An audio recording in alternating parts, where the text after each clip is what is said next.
एक भावुक कर देने वाली कहानी माँ की ममता। एक छोटे से शहर में लाल नाम का एक लड़का रहता था।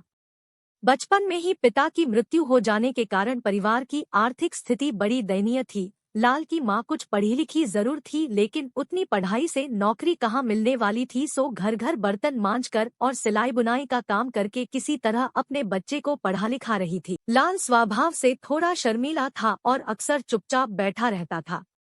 एक दिन जब वो स्कूल से लौटा तो उसके हाथ में एक लिफाफा था। उसने माँ को लिफाफा पकड़ाते हुए कहा, माँ, मास्टर साहब ने तुम्हारे लिए ये चिट्ठी भेजी है, जरा देखो तो इसमें क्या लिखा है। माँ ने मन ही मन चिट्ठी पढ़ी और मुस्कुरा कर बोली, बेटा, इसमें लिखा है कि आपका बेटा काफी होशियार है। इस स्कूल के बाकी बच्चों की तुलना में इसका दिमाग बहुत तेज है और हमारे पास इसे पढ़ाने लायक शिक्षक नहीं है, इसलिए कल से आप इसे किसी और स्कूल में भेजें। यह बात सुनकर लाल को स्कूल न जा सकने का दोहक तो हुआ, पर साथ ही उसका मन आत्मविश्वास से भर गया कि वो कुछ खास है और उसकी बुद्धि तेज है। माँ ने उसका नामकरण एक अन्य स्कूल में करा दिया। समय बीतने लगा। लाल ने खूब मेहनत से पढ़ाई की। आगे चलकर उसने सिविल सर्विसेज परीक्षा भी पास की और आईएएस ऑफिसर बन गया। लाल की माँ अब बूढ़ी हो चुकी थी और कई दिनों से बीमार भी चल रही थी, और एक दिन अचानक उनकी मृत्यु हो गई। लाल के लिए ये बहुत बड़ा आघात था। वह बिलखबिलक कर रो पड़ा। उसे समझ नहीं आ रहा था कि अब अपनी माँ के बिना वो कैसे जिएगा। रोते रोते ही उसने माँ की पुरानी अलमारी खोली और हाथ में उनकी माला, चश्मा और अन्य वस्तुएं लेकर चूमने लगा।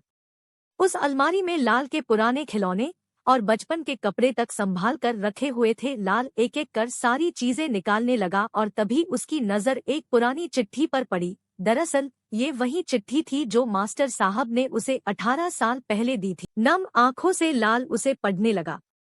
आदरणीय अभिभावक, आपको बताते हुए हमें अफसोस हो रहा है कि आपका बेटा लाल पढ़ाई में बेहद कमजोर है और खेलकूद में भी भाग नहीं लेता है।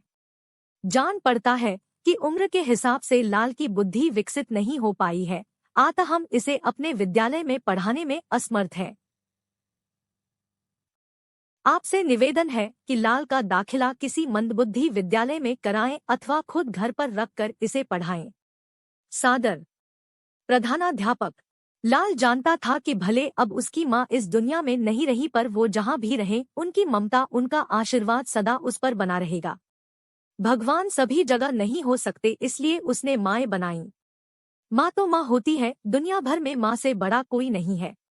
माँ से बढ़कर त्याग और तपस्या की मूरत भला और कौन हो सकता है। हम पढ़ लिख लें, बड़े होकर कुछ बन जाएं, इसके लिए वो चुपचाप ना जाने कितनी कुर्बानियां देती है। अपनी जरूरतें मारकर हमारे शौक पूरा करती है।